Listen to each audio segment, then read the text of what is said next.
Leadership makes the difference. Most important is leadership of a company, which makes it grow despite all the problems.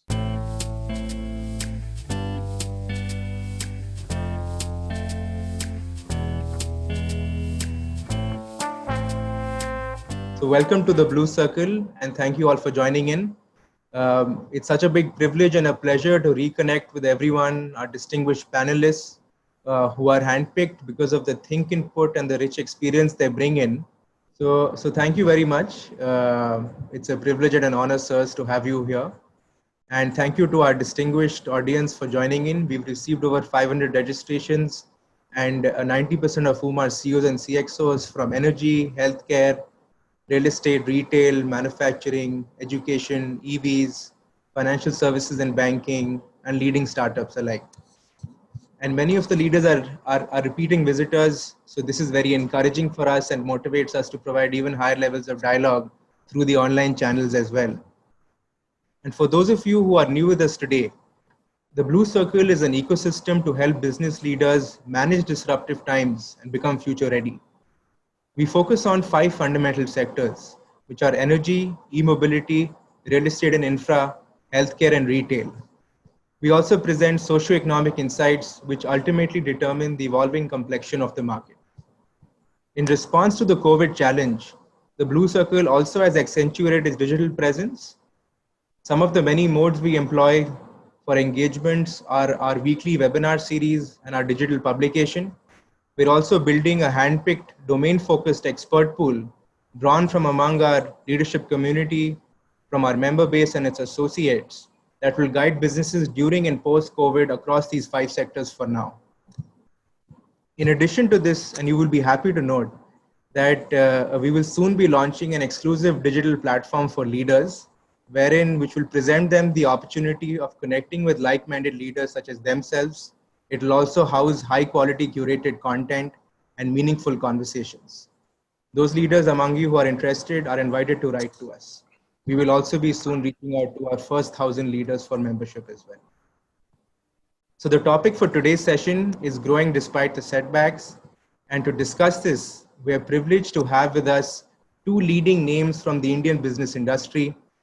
Industry rainmaker, Mr. Manoj Kohli, the country head of SoftBank India since January 2020, and is supporting over 20 portfolio companies of SoftBank Group and SoftBank Vision Funds such as Ola, Oyo, Paytm, Lenskart, Grofers, Snapdeal, WeWork, etc. in India.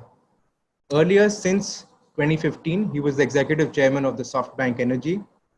Previously, he was the CEO and managing director of Bharti Airtel for 13 years and built Airtel as the number 3 telco in the world from 2 million to 400 million customers. Overall, his 41 years of work experience is divided between the manufacturing, telecom, and renewable energy sectors. Manoj has worked in US, Europe, China, Japan, and built businesses in 20 countries in Asia and Africa. He's also associated with CII as chairman of National Task Force for EVs and storage batteries. He was adjudged Telecom Man of the Year in 2000 and 2004 and received the Lifetime Achievement Award in 2020 by Voice and Data. Welcome, sir. And the moderator for the session is serial entrepreneur and business mentor, Mr. Shrikant Shastri. He has built and sold 2 large service companies, a marketing services company with over 3,000 employees across 6 countries, sold to French Publicis Group, and a contract staffing company with over 15,000 employees strong, sold to Dutch group Randstad. He now advises companies about leveraging technologies like digital analytics, AI, and biotech. He also invests in a few early stage ventures. He spends 25% of his time giving back by evangelizing entrepreneurship and innovation at incubators, colleges, schools across India. He was in 14 cities in the past 1 year and has a web series called Chalo Startup that has garnered over 700,000 views. Welcome, sir. Thank you. So kindly note that we will have Q&A towards the end of the session. Some of you have already shared questions and they are with the moderator now. And now I request Mr. Shastri to please begin, sir. Thank you, Siddharth. Thank you, Blue Circle, and thanks, Manoj. Most of all, I'd like to thank the audience. You made time for the session in spite of us competing with the Prime Minister at this point of time. The topic for this session is growing despite setbacks. When I first heard of this topic, I said, well, growth always comes despite setbacks. That's why CEOs are CEOs and business leaders are business leaders. So what's new? Well, we all know what's new, the pandemic, the lockdown. However, Manoj, who's with us today here, personifies growth, and he personifies growth despite setbacks. Under his stewardship, Airtel grew 100x between 2002 and 15. And this was the period where telecom industry had nothing else but setbacks all the time. That's why I say he personifies growth despite setbacks. You know, original plan was for me and Manoj to just talk for 1 hour, have questions from the audience, and so on and so forth. But earlier this week, when Manoj and I were chatting, I heard about his plans of how he plans to spend the next decade coaching CEOs, coaching young business leaders. I heard some of his thinking about value creation, about what authentic leadership means today, and how a high performance people culture can be created. We immediately decided that I should not be a middleman right through the hour interpreting Manoj for you. So we changed the format. For the first 15 minutes, we'll have Manoj talking to you directly about some of his beautiful plans. And after that, we'll spend the next 30 minutes addressing a few questions. Some of them are mine, but most of them are yours. Before I hand over to Manoj, I just want to share my screen and show you something that makes this slide shows you the magnitude and scale of what Manoj is trying to do in India. Is my slide visible? Yes, sir. Yes, sir. Okay, so this is the $10 billion that SoftBank has invested in India. And these logos show the range and the scope of what Manoj oversees in India. And that's whom we are talking with today. So Manoj, pleasure to have you. Over to you for the next 15 minutes. So thank you, Srikanth, and thank you, Siddharth. Introductions are tough because you hear about yourself, which is not so nice. It's embarrassing. Anyway, so welcome to this chat. I know you're missing PM's speech. His speeches are always very inspiring, but let me assure you, you can listen to it as soon as this finishes. I thought I'll talk about growth with so many setbacks happening around you. And Srikanth is absolutely right that growth is the mantra of life. I mean, that is what life is. You have to grow personally, you have to grow professionally, you have to grow the business, you have to grow the sales, you need to grow the profits, you need to grow people, you need to grow everything. But there are always roadblocks, there are always setbacks, there are always resistance to growth. And you have to overcome that very, very smartly with mind, not with brute force, with smart mind. And I call it sustainability with resilience, because business is healthy. A business which is sustainable is the healthy business. And business which has management team, which has resilience, despite all the resistance and all the roadblocks, is the greatest management team. And I think that is what we'll discuss today in detail. But let me share with you a few thoughts. Even in the present century, pandemic which has come after a century, a crisis which is maybe one of the biggest crises ever seen in our history, the modern history. Companies are growing. Companies are converting this threat into an opportunity. And I think that is what we have to become, because every threat has a silver lining. Every weakness has a strength. And therefore, we need to grow beyond our weaknesses and grow beyond our threats and identify what are the weaknesses, what are the areas where competitive weaknesses are there, what are the opportunities of customers, And this can be done by a leader or a leadership team, which is different from the past. And the first and foremost thing, that leadership team has to be close to the consumer. That leadership team has to understand, listen, smell the consumer. If you smell the consumer, you will do it. Secondly, that leadership team has to have agility and flexibility to get closer and closer to the requirements of the consumer. Because if you understand the consumer and you don't get close to his or her requirement or demand or aspiration, then it is no good. You have to be agile enough to get there closer to the consumer faster than your competition. Also, at the same time, you need authenticity and humility as a leader, as a leadership team, to get the staff, get the people, get the dealers, get the vendors, get all the stakeholders to follow you, to follow the new strategic direction, to really not think, not defocus, just follow you. And I think that demands a lot of humility, a lot of authenticity, so that they love you, they trust you, there is a faith they have in you.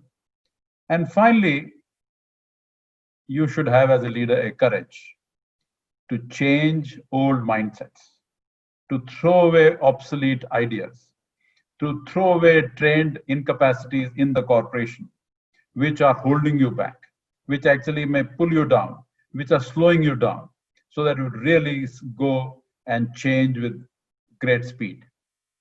Now, how do we grow despite so many setbacks? If you look at last 4-5 months, must be scores of setbacks across the world, whether it's oil industry, whether it is the COVID-19, whether it is lockdown issues, whether economy coming down to halting stop, whether it is migrants, so many issues across the world. I mean, if you see the news, you will understand each country has its own special issues, like India has special issues. But leadership teams are still winning. Many of them are still winning. Many of the companies I talk to, they are more than 100% of pre-COVID days already, which means they're doing something special. They're doing something great. They're controlling the business tightly so that they move ahead with speed. There are 4 or 5 qualities of such companies, and I want to share those qualities briefly with you. Number one is that they change the business model very swiftly so that they can acclimatize to the new environmental conditions. And that is very, very important. And that is very difficult. Changing the business model, changing the strategic direction according to the new consumer behavior. It could be a digital behavior. And now the digital behavior of consumer is changing faster than ever. I don't think it changed in last 30 years what has happened in last 3 months. A housewife in a small town of India is now shopping online, which we could have never dreamt of. You know, when we built this network of Airtel in more than 5 lakh villages, I could never dream that a small town housewife can buy on phone. That is happening. So the leadership teams have to catch this change of behaviors. Second thing is making innovation as a way of life, which means experimentation, pilots, making some mistakes, trying new ideas. And of course, there'll be failure. And making failures as stepping stones to success, making mistakes as stepping stones to success is the innovation the companies, great companies have. They don't punish people for that. At Airtel, we had a ethos that, okay, don't repeat the same mistake. You can make a mistake, but don't repeat it. And as soon as you come to know that it's a mistake, you cut the cost on the same day so that the cost doesn't continue beyond today. Otherwise, you're free to experiment because you are empowered. The third thing I want to mention is frugality. And I think that's a huge learning of last 3-4 months, that customer will not pay for wastage. And luckily, you know, our grandmothers and our mothers taught us this, that don't waste. Like my mother always used to tell me when we were small, that you can take food 5 times, if you're hungry. But when your plate comes back to kitchen, it should be clean, not a drop of anything. So zero wastage is the way to go, because the value for money to the customer will come when you demand value for what you offer to him, not ask for value of wastage. So frugality in the company, frugality in the design, frugal engineering, frugal maintenance, is the way to go. And luckily, India is good at this compared to the world. I've seen many Western corporations waste a lot. Next is financial fitness. That company should be financially fit, which means it should be profitable per unit. It should have positive cash flows. It should actually have low leverage, low debt, so that company is sustainable. You cannot have a business model which is not profitable, which is not viable. You can break the total business, if there's a big business, into 10, 20, 50 P&L centers, so that every activity is profitable. And that's very important for financial fitness of a corporation. It could be a small company, it doesn't matter. If small company has 3 businesses, it should have 3 P&Ls and 1 consolidated macro P&L. So this is important. And never forget it. Whatever is happening to your funding, this is most important. And the last but not the least is high performance people culture. People will make the company. People will make the future. People will overcome all the obstacles which there are, all the present and the new obstacles you will have. People will turn uncertainty into certainty. It is the talent which is most important, and high performance culture is the only thing which will hold them back to your company. If the culture is poor performance, if the culture is poor ethics, talent won't stay. Talent will go away, and then company performance will come down. So therefore, high performance, highly ethical culture is very important to be built now. And people who are poor performance and poor ethics may not have a place in the company. So therefore, one has to take decisions which are very tough in this phase. So these are 5 areas, 5 actions which management's leadership teams take to succeed and grow despite all the setbacks and problems. Now, in India, we are seeing some positive things about oil industry, prices coming down, helping India, manufacturing coming in, helping India, and overall our domestic consumption is a great thing for us to sustain the economic growth. This year, of course, will be low, but next year, I'm confident the growth will come back. And I just want to summarize before I hand over back to Srikanth, that leadership makes the difference. Most important is leadership of a company, which makes it grow despite all the problems. The business model has to be modified, always customized according to environment, so that you keep it profitable every time. And finally, high performance culture is the sustainable parameter, which always makes you sustainable and resilient in face of all obstacles. Srikanth, over to you. Thanks, Manoj. I think those were great principles, qualities of companies that are winning, different kinds of people, leadership teams. I think I want to try and get slightly more specific, Manoj, in terms of translating these principles into flesh and blood relevance for the audience. And I'm going to take an analogy. All of us believe that COVID as a pandemic is life-threatening to the individual. It's also life-threatening for businesses. Pandemic, by its very definition, is a disease that prevails all over the world or in a country.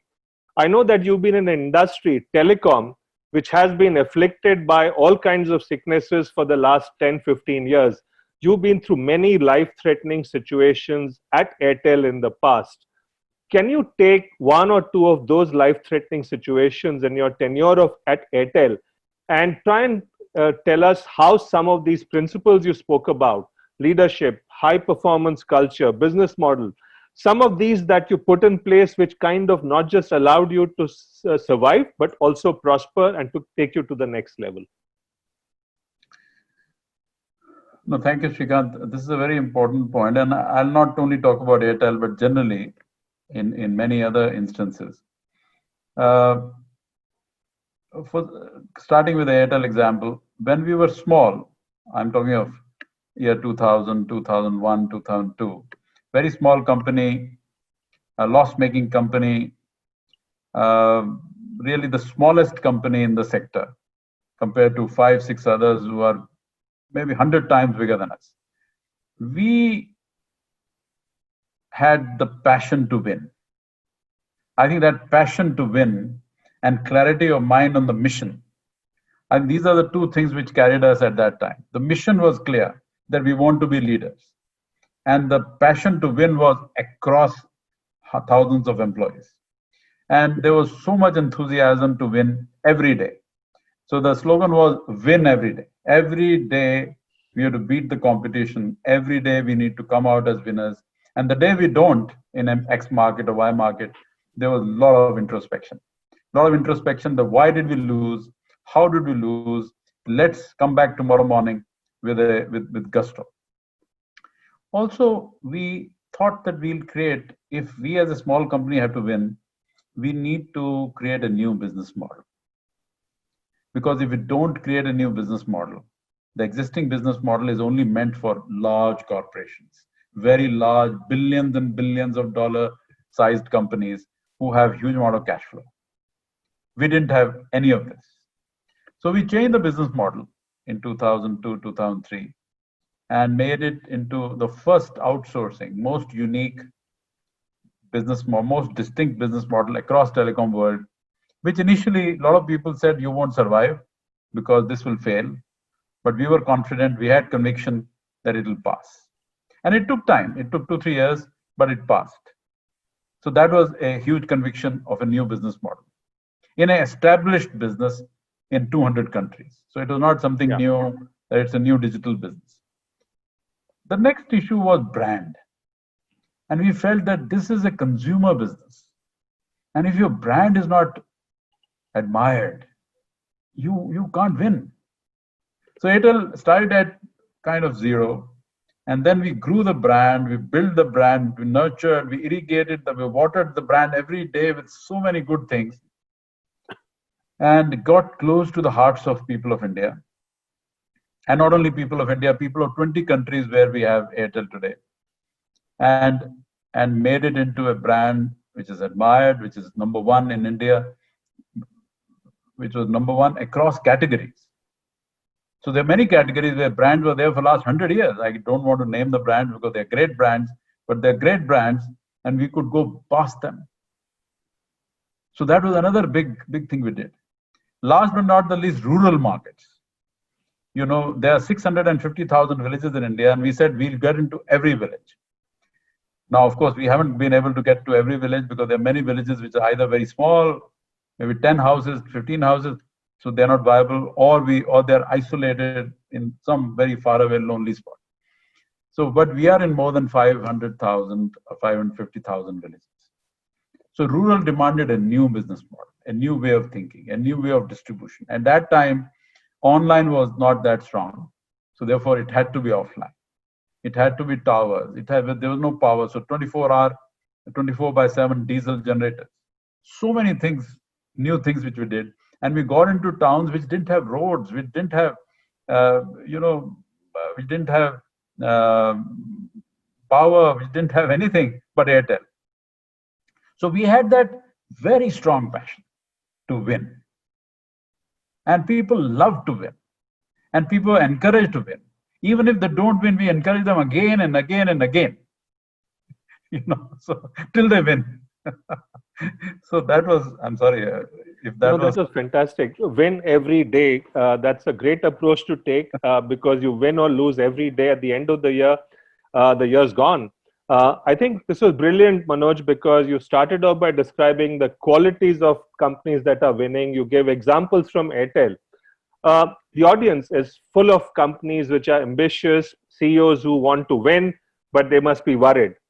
Do you believe that just as you won as Airtel in India and 20 other countries, all these Indian companies can be world beaters? Or do you think inherently we have it in us? Absolutely. Absolutely, inherently we have it. Our DNA is a winning DNA. Our DNA is an entrepreneurial DNA. Our DNA is a DNA of frugality. Our DNA is DNA of hard work, humility, honesty. So that DNA has to win. So I think we just need to add resilience to it. Yeah. We can't get to shortcuts. There's no shortcut to success. So it is a long cut. So you need to get to the long cut, work hard, be resilient, have strong willpower, improve every day, improve the business model every day, wherever you're slipping. Because, in the times when I started 41 years back in sugar, Dorala Sugar Works. The environment was static. It was completely regulated industry. You could not do anything. You can't price it. You can't change the production. You can't do anything actually. So from that static world, today if you see the change is that the world is dynamic on a minute to minute basis, which means that your business model, your product, the way you sell the product, the way you brand it has to be dynamic too. So the leadership teams who are able to find stability in this dynamism, I think will surely win.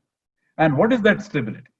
Stability is your culture, your ethos, the way you work, the way you treat people with respect. That is stability. Around that, business can change 1,000 times. It doesn't matter actually. No, I think this makes total sense. I looked at the profile of the audience registration earlier today, and I know that they all comprise of not just ambitious people, but people who have the ethos of winning. But one of the big things required to win is money. How do you believe COVID will change VC and PE investing in India? Broadly, 2 or 3 sub-questions. Which sectors do you think will be more attractive to investors in the post-COVID era? What should companies like the ones in the audience do to become more attractive to domestic or foreign investors? So if you can talk about this whole money aspect, and that's the ammunition they need to now go out and win. So Manoj, here, no one can be better than you in offering them insights. Okay, 3 things I want to mention. Number 1, all of us, our businesses can become attractive. There are a few conditions. Number 1, your business model has to be profitable and viable. I think that is the core issue.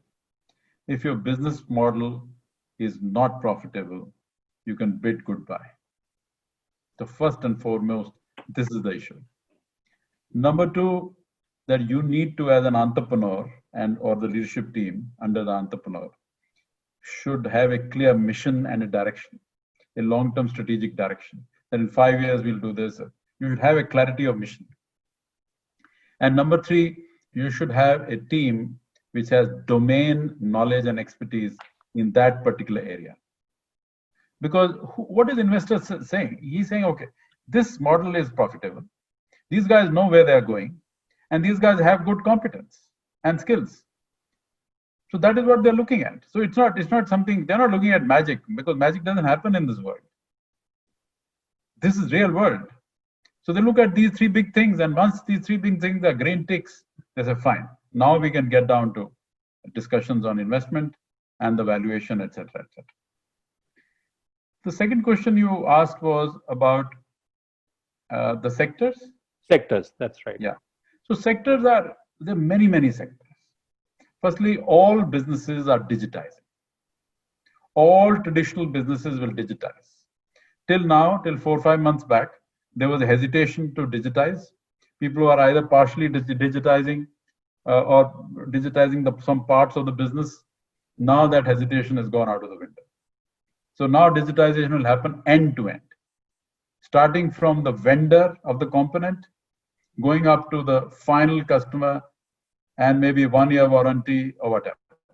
End to end, entire supply chain has to be digitized. You can't, there's no other way but to run a good business. The the second area is area of healthcare, and now healthcare is really becoming more important. It was always important, but I think we were not focusing as much. We were not investing the percentage of GDP which we should as a world, not as India. Third is education. A huge scope, huge potential of raising the bar. And by the way, the education sector has not changed too much. The change has been very, very slow, and I think there's a need to change. Like many other sectors have changed. There's a need for a global transformation. Then there are some infrastructural areas, and as Siddharth mentioned, clean energy, electric vehicles, huge potential. Do you know that clean energy itself will attract $300 billion of investment in India in the next 10 years? Mm-hmm. Electric vehicles, huge transformation. Then manufacturing, especially the new age manufacturing, which is not like old manufacturing.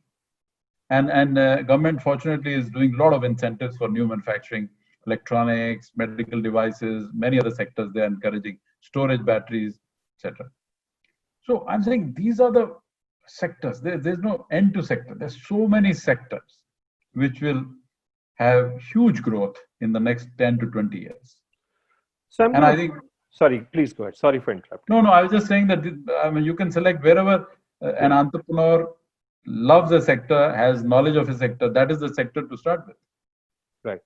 No, I think you covered several sectors which are of interest to this audience. So I actually have two questions from audience members. You spoke about healthcare, you spoke about education or edtech. So these questions are a bit more specific, but nevertheless, I'm going to run them past you.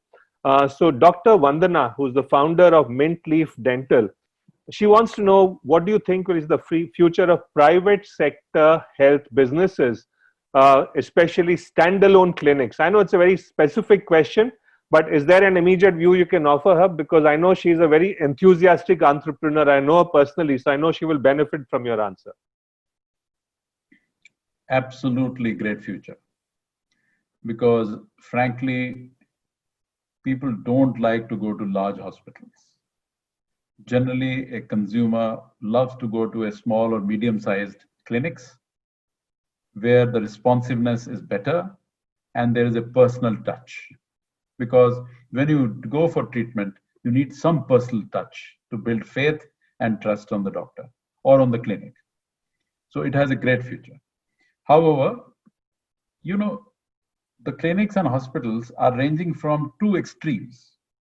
There's the extreme of many government hospitals, which obviously are maybe earning losses, are not making money, but they're going on and on. Quality is not too high. And then there are some private hospitals, which I don't know the financial details, but there is a perception that they are profiteering. So these are two extremes, both are wrong. Yeah.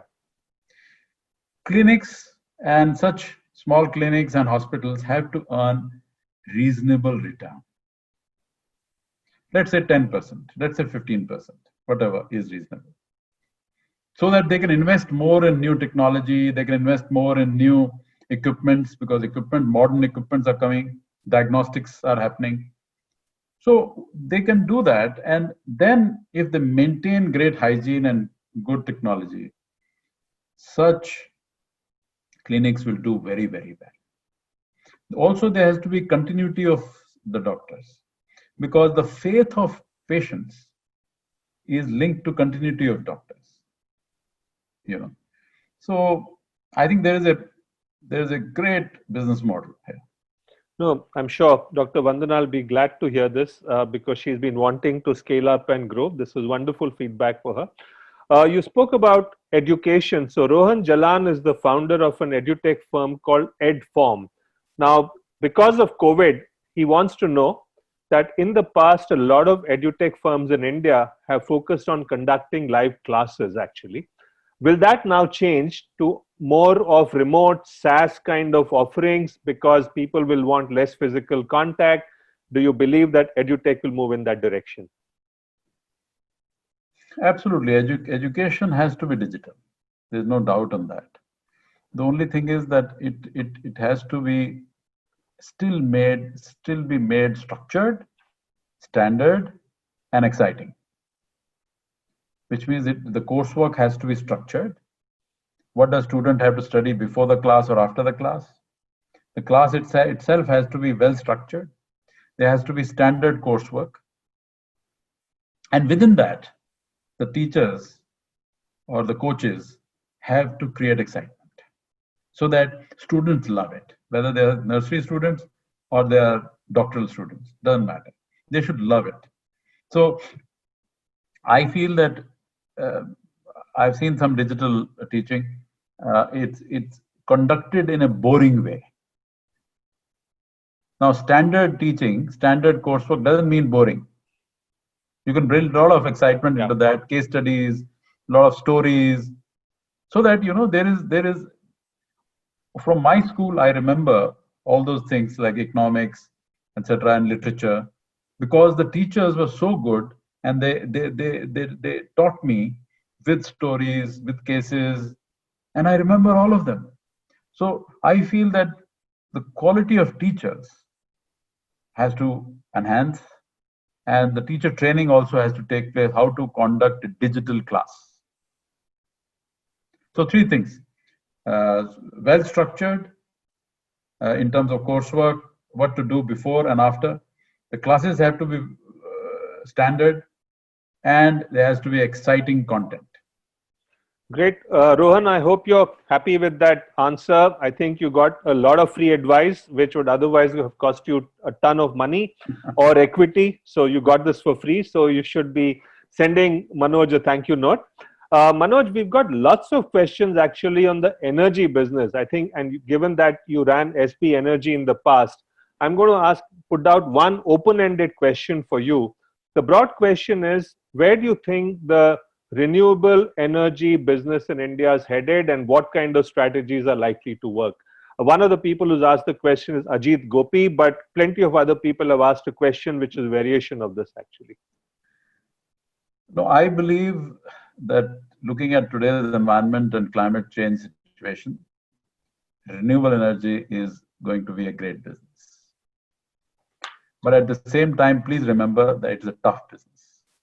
It's not an easy business. It won't happen automatically. It won't happen on its own. You have to really work hard for it.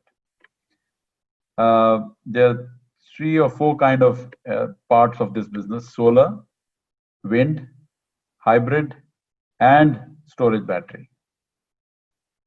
Because storage battery will also come in very soon.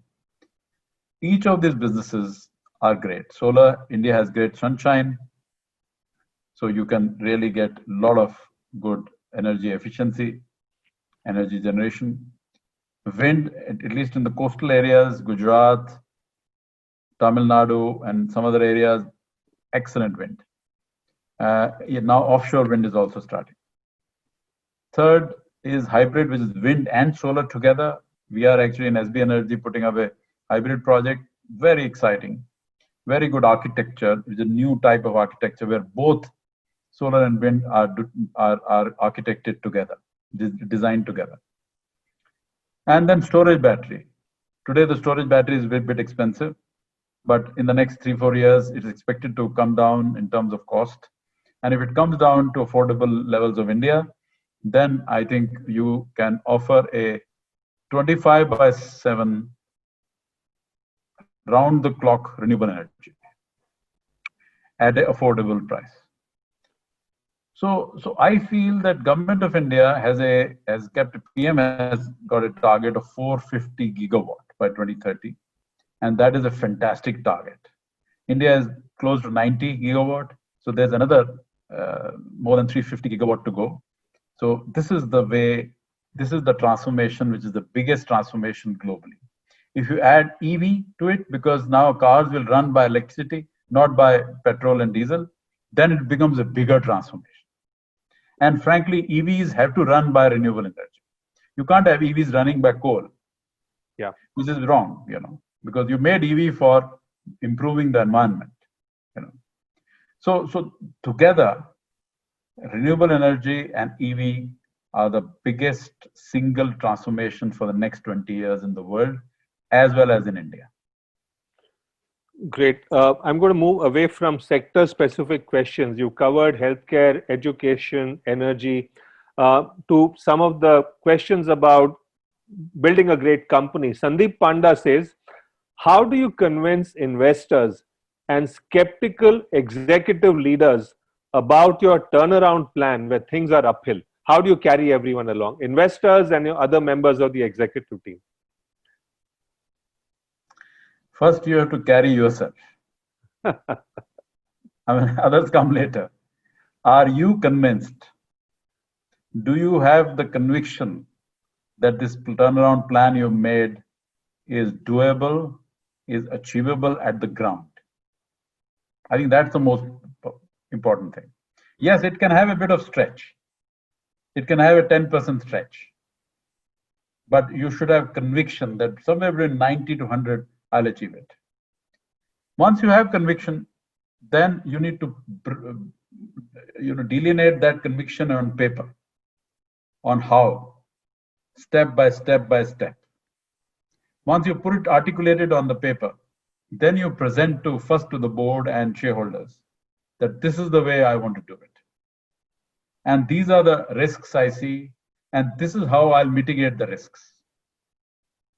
And once the board approves it, shareholders approve it, of course, they'll give some idea, they'll ask some tough questions, and you will modify the plan, etc., etc. Then you go down to your employees. And this is where inspiration comes. So because you have a board approval or shareholders approval behind you, this is the time not only for employees to be convinced that this action plan is right, but also to be inspired that we'll not only do it, we'll beat it. And that is where your leadership skill and your honesty and your authenticity and your humility and your communication ability and so many things are involved. And leaders who are trustworthy will definitely carry their teams. Leaders who haven't built faith will find it difficult. And then comes your other stakeholders like government, like vendors, like dealers and other partners, because you should align all stakeholders. The only way for this bus to move on one direction at one decided pace, despite all setbacks, is that you align across the board.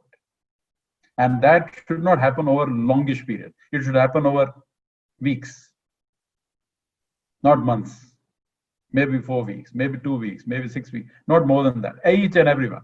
And then they'll remember you, they'll remember the language, they'll remember the goal, they'll remember what problems you have already told them about, they'll remember the solutions which you've already found for them, they remember that they've got resources and tools to get over the problems, they'll remember everything. And after that, of course, you need to monitor very closely.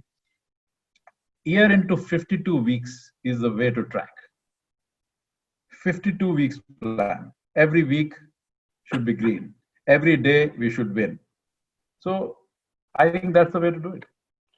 Now, I think what you started by telling the audience about leadership and winning has clearly struck a chord, because I'm getting so many questions on that. Vijay Sambamurthy says, we are living in times of extreme threat, but also extreme opportunity, like you said. What would you advise entrepreneurs in terms of prioritization? Frugality or pursuing disruptive, big thinking ideas? I think I can guess your answer on this, Manoj, but I think I'd like to hear it myself from you. No, the first, I'm not into words now, but first job of an entrepreneur is to understand and give to the customer what customer wants. If that job is done, then it's about revenues, top line. And in my life, I've managed so many P&Ls and listed companies, etc. It's about top line. If top line comes, then there's nothing to worry. And my focus has been 80-20. 80% top line, 20% OPEX. Because, if OPEX is wrong or high and there is some wastage, that can be corrected very fast. So I believe that get the customer offering right, get the customer product and service right, and get the revenues right first. Because if revenues are right, then getting the cost structure right, efficiency, productivity, doesn't take too much time. So I go by this three-way priority. Number one, customer product and service, which he or she wants. Number two, revenue. Number three, OPEX. In the middle somewhere is CAPEX also. Because a lot of businesses, they consume large CAPEX. So in those businesses, one has to be careful because CAPEX is linked to cash. The huge cash goes out in CAPEX, like in telecom, billions. For example, our budget was $2-3 billion a year. So one has to be careful on CAPEX productivity also, because you shouldn't overdo it. You should do it in a very modular way so that you install new capacity, use it. Install new capacity, use it. And if the usage is slow, then slow down the new installation. So it has to be very modular. Right. I think you spoke about Airtel. One of the big winning strategies was to go to smaller towns, rural areas, every village in India. That was one of the factors in winning. Taking a cue from that in current times, I have two questions. One is from Sudhir Garg of Tata Communications, who says, look, should startups be focusing much more on Class B, Class C towns, etc.? And I have a similar question from Major Anurag Jain, who's the co-founder of Milk Basket. He says that, look, do you think even in smaller towns, consumers are going to go increasingly online because of the pandemic and wanting contactless delivery, etc.? So both questions are about smaller towns and going online and startups needing to focus on this. And also, will SoftBank, you as SoftBank, also encourage startups to go in that direction? One family of questions. No, and let me start with that. SoftBank encourages every portfolio company to go deep into the market. For example, Lenskart is going deep into the market, into medium towns, small towns. We encourage. But just to come back to the first question now, small and medium towns are very large in India. Very large in terms of population, in terms of demand. And on top of that, if you see today's situation, the suburban towns and rural towns have a lot of income, have a lot of cash by DBT, direct transfers by government, have a lot of cash because it's been record crops this year, have a lot of cash because the prices, MSP by government has gone up. So government has picked up huge amount of stocks. So hence, a lot of money has gone to the pockets of people. On top of that, Manrega money has gone into rural and suburban areas. And finally, this year, the monsoons are great. So if you add up all this, there is a lot of money in small and medium towns and villages. And I think it's the responsibility of good business leaders to utilize that money for their benefit. So hence, go deep into the market, but measure yourself at every step. I mean, don't go blindly. Go by GDP per capita, GDP per town, how much there is and what disposable income will come to your sector out of that 100 GDP. Go by very, very strong measurements, because I believe very strongly that if you take a measured or a calculated call to expand, then expansion is profitable. If you blindly expand, then expansions many times are loss-making. So therefore, one has to measure, one has to calculate, one has to be systematic, very orderly. And once a business starts in X town, which is let's say Haldwani in UP, it's a medium town. Let's say Kasaragod in Kerala, it's a medium town. So if you go, then measure yourself compared to the standards or benchmarks you have. 4 weeks, 6 weeks, 8 weeks, maybe 3 months, 6 months, and see how it goes. Because, and where are you not achieving your target? Why are you not? Do diagnostics. So, which will help you, because there'll be huge learning of the team as you go deep into the markets, because markets really teach you so many things to do and not to do. For example, when we in Airtel, we went deep into the market, we went into many towns where even FMCG did not reach, like Unilever, ITC, Nestle, and great companies like these. So we reached there and we didn't have any data for that. So which means we had to build our own data, our own behavior patterns of the consumers, you know. So it's very exciting, but it has to be a science, not an art. Agreed. You can otherwise blow up a lot of money and not know where it went. Absolutely, absolutely. I think, Manoj, I think clearly this is one of my final questions. People want to dive deeper into how you have achieved success. So the question from Vishal Mittal: can you please give us a glimpse into how you manage your time daily, weekly, monthly? Okay. Okay. I